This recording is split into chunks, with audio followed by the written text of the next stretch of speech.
I have a peculiar medical condition, which is that I don't sweat. The phrase "history repeats itself" was coined for a reason. And throughout my few years of running this channel and studying royal history and looking at the way governments are built and then collapse and build and collapse, as I have mentioned before countless times, everything is cyclical. There is always a pattern because human nature never changes. The world might change, technology might change, but unfortunately, a very poor quality about humans is the fact that our nature doesn't seem to change with the times. So in the People magazine article where Harry's insiders commented on Harry's frustration at being constantly compared with Andrew, first of all, we made it clear that yes, there is no comparison between what Andrew and Sarah Ferguson have done or alleged to have done and what Meghan and Harry have been doing. That much is obvious unless there's more that we don't know about Meghan and Harry, which might come out in the future. So far, we're going to say there's no comparison when it comes to the gravity of the situation. Having said that, when it comes to their personalities and the way in which they have conducted themselves, there are plenty of comparisons to be made. Beyond the fact that these two men were the spare and clearly had some issues with that fact. Because I think that's where a lot of these issues have stemmed from. The fact that they feel inferior and their parents or their caregivers took it upon themselves to spoil them, to indulge them, as Princess Diana did with Prince Harry, to soften the blow, as it were. Because, you know, being a prince is not enough of a privilege and a blessing. It must be very interesting being someone who is of advanced age, as the late Queen was, and seeing it repeat itself in real time in one lifetime. Because if you look at this photo of the then Prince Charles, Princess Diana, Sarah Ferguson, Duchess of York, and Andrew, Duke of York, they were the original Fab Four. It's so interesting how Meghan came along and suddenly the Fab Four was reinstated. I wonder if the Queen had a sense of foreboding, had a sense of, oh, I've seen this one before, and was, you know, bracing herself for the inevitable implosion. But I digress. I just wanted to point out that those who are old and not hip currently were once the cool kids skiing down the snow slopes. It is no secret that Andrew has a very nasty disposition. He is a nasty individual. He is a spoiled brat.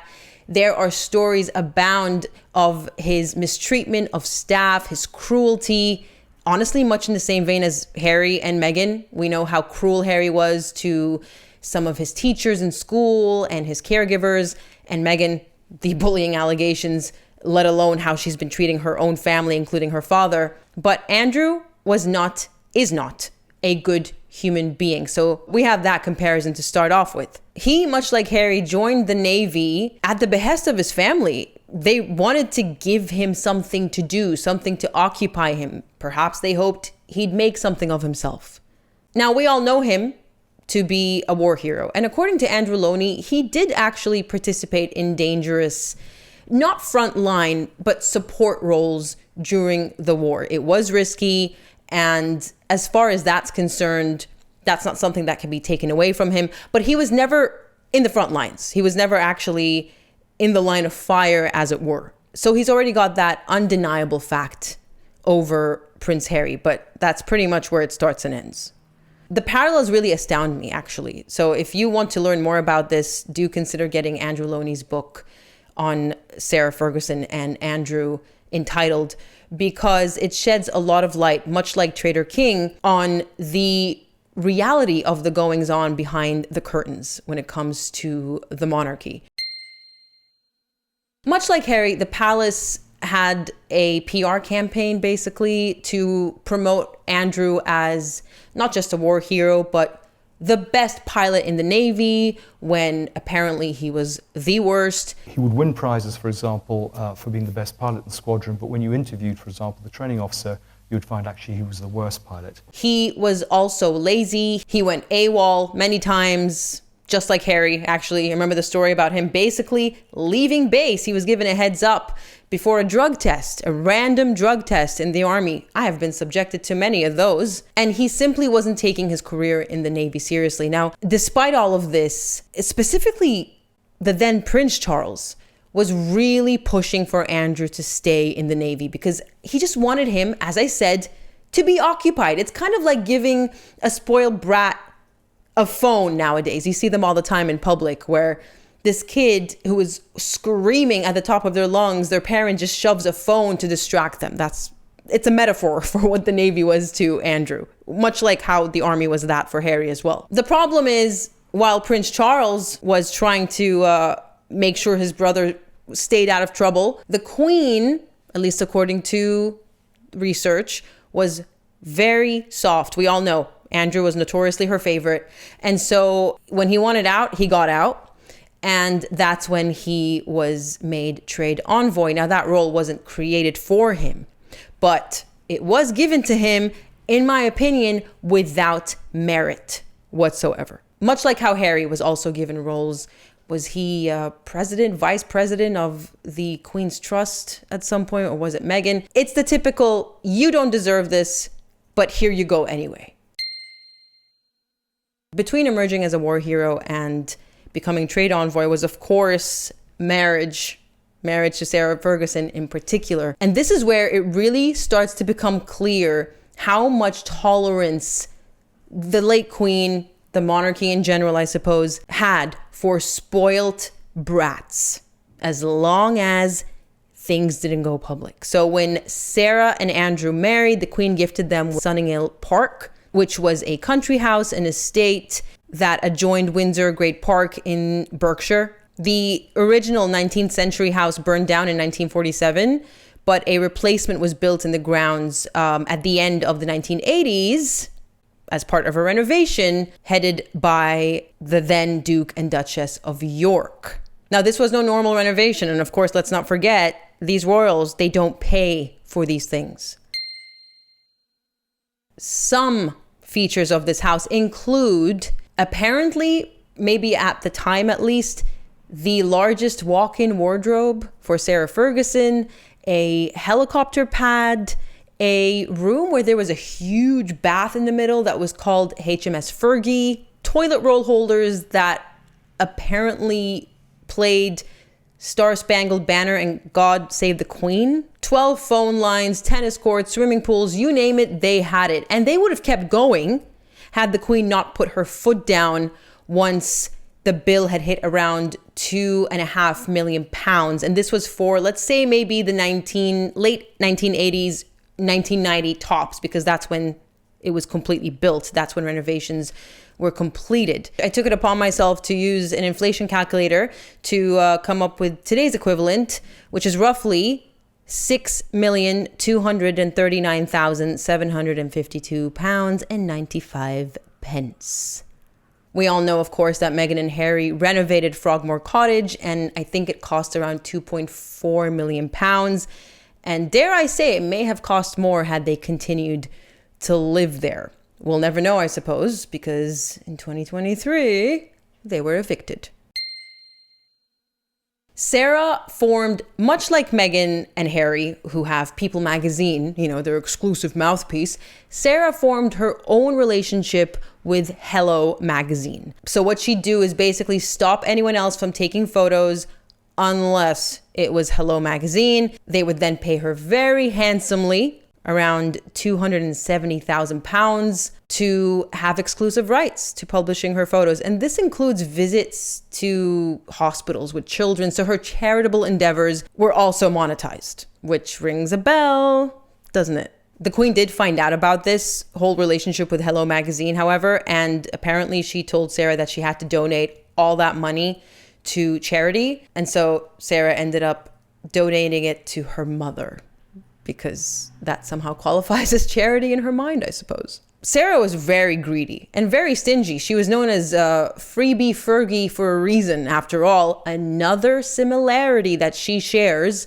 with Meghan Markle, who is very fond of a freebie herself. This was even before meeting Harry, but very embarrassingly so, in my opinion, that behavior, that attitude continued even after she became a duchess. In fact, it's one of the reasons one of her top staff members at the time, Melissa Toomey or something, I forget her last name, excuse me, had to quit because she brought it to the attention of Meghan, and all hell broke loose, apparently, allegedly.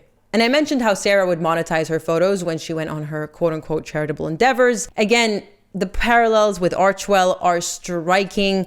She would set up charitable foundations, to burnish herself as a humanitarian. We all know how Meghan also is very fond of portraying herself as such. But much like Meghan, she also did this to network and, of course, straight out of the elite's playbook, for tax breaks. And according to Andrew Loney's research, she rarely actually donated any of that money to the charities that she pledged to donate to. Much like Archewell, her charities also frequently, somehow conveniently, had expenses that greatly outweighed any money that was raised as part of these events, these fundraisers that she would put together. She was also really big on psychics, and I've heard rumors that Meghan is really big on psychics too. I'm not necessarily bringing this up as a parallel necessarily, but I really wanted to show how extravagant she, Sarah, and Andrew were even after their divorce, and how much the Queen tolerated it. So, for instance, Andrew was introduced to this whole world of psychics and yogi healers by Sarah, and he clearly bought into it, so much so that he had, at least according to Andrew's book, a resident yogi healer who cost around £32,000 annually, and the Queen was more than happy to foot that bill. She was aware of it, and she funded it. I think the implication is on the taxpayer's dime. Apparently, this only stopped when King Charles ascended the throne, noticed that it was happening, and went, absolutely not. I'm putting a stop to this, and pulled funding. Now, if I was going to draw a parallel between Meghan and Harry and this type of behavior of just lavish expenditure for no reason, we've seen how in 2018 alone, Meghan's first year as a duchess, as a royal, her wardrobe bill far exceeded that of any other royal, senior or otherwise, in the entirety of Europe. There are rumors that a Dior maternity gown, I don't even know if it was a maternity gown, but it looked like, it looked terrible on her, quite frankly. But that golden Dior dress she wore in Morocco cost around £100,000 alone, which was presumably paid for by the crown. Now, I'm not going to bring up Meghan's extravagance post-Megxit, because if she's paying for it with her own money, who are we to judge, who are we to comment? Yes, extravagance can be very disgusting, especially considering the world we live in right now, and especially considering she loves to pretend she's a humanitarian. But hypocrisy aside, it's her money. She's free to do whatever she wants with it. When it comes to Andrew and Fergie's lovers, they had many. They were still married, and it was tolerated until it wasn't. So the straw that broke the camel's back, I suppose, was a particular lover of Fergie's, the very first to leak to the public, actually. And he was Michael Steve Wyatt, a Texas millionaire. His father was involved in trading oil between Iran and Iraq, and Sarah openly entertained him in Buckingham Palace. We know that Andrew openly entertained Ghislaine Maxwell and Epstein also in Buckingham Palace. We have the notorious photo of Ghislaine and was it Kevin Spacey on the throne, in the throne room, and photos from, I believe it was Eugenie. I'm not sure if it was Beatrice or Eugenie's 18th birthday, to which Epstein and Ghislaine, of course, and potentially others, were invited. This particular man, Michael Steve Wyatt, was problematic. So MI6 had alerted the palace about his father's connections and shady dealings, and they urged them to get Sarah to cut all ties with him. Sarah, being honestly the drama queen that she is, and also the hopeless romantic that she is, I'm not even gonna get into that can of worms, but my goodness, she has some stalker tendencies, to put it mildly. She refused, predictably. And so miraculously, somehow, photos of their relationship leaked to the public. And that's when the Queen finally put her foot down. So they divorced in 1996. They were married in 1986. So that was a 10-year marriage. That's when the Queen finally said, you know what? I'm happy to tolerate things as long as they're discreet, but now you've done it. You have to divorce. It's very much in line with what she did with Diana and Charles as well. I don't even know if I fault her, because if you read a lot of history, especially when it comes to the aristocracy and royalty, they tolerate so much indiscretion as long as it's done discreetly. Basically, they tolerate a lot of wrongdoing, affairs, ethically questionable things that many of us would more than raise an eyebrow at, but it was okay. Of course, that doesn't come without consequences, as we can see now. The monarchy is imploding. And it really is down to the fact that none of this bad behavior, perhaps even criminal activity, was ever stopped. Everyone knows about the infamous toe-sucking incident between Sarah and John Bryan. Interestingly, no one knows who leaked these photos. There were security personnel there. People don't even know how the paparazzi got in. They don't know how the photos were taken to begin with, let alone leaked. But there are rumors spanning from Princess Diana leaking them to alleviate pressure off her, to John Bryan himself, and to the palace itself. But to this day, no one knows how these photos leaked. What we do know is that no one was disciplined. After over a decade at this point of Sarah and Andrew getting away with their shenanigans, is it any wonder that Sarah decided to monetize her title? We all know she did it first.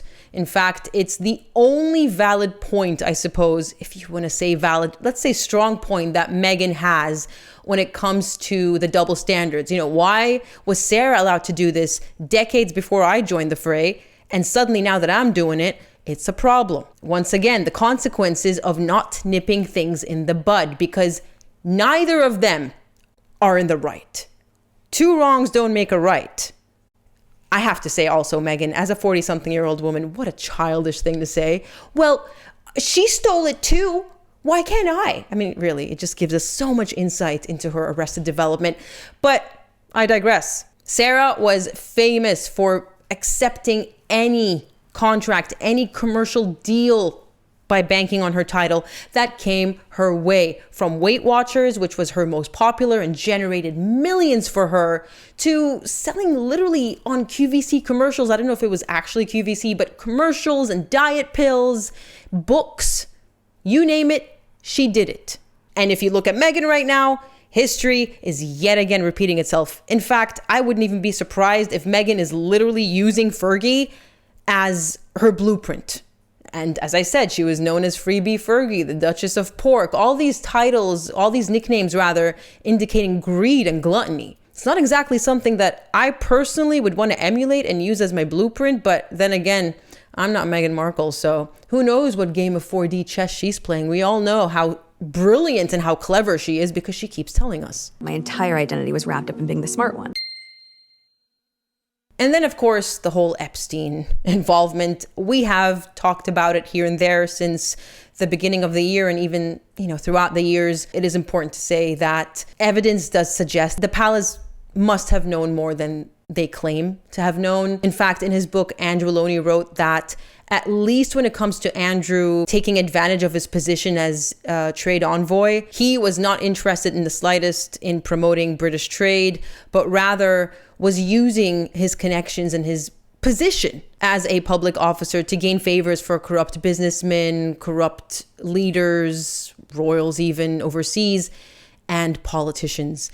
In fact, Andrew Loney also seems to have evidence that the Queen would then entertain these men just to help her son along. There were honey traps as well, not just from Epstein, where, he'd film everyone and then use it later as blackmail, but apparently, according to Andrew Loney's research, Andrew was compromised. And so again, it becomes very difficult to believe the palace was not aware of these things, because who are these perpetrators going to blackmail? Let's say they blackmailed Andrew himself. Who is he then going to run off to? Mommy, of course, who then fixes everything with, one swish of her wand. Swish?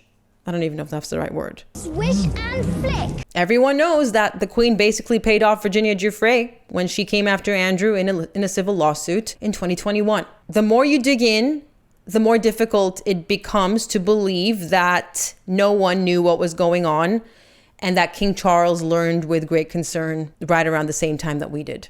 This is not only a tight-knit family, but there is so much surveillance everywhere for their own security. Can you imagine the amount of surveillance, the security cameras, the security guards patrolling everywhere to maintain the safety of the royal family themselves?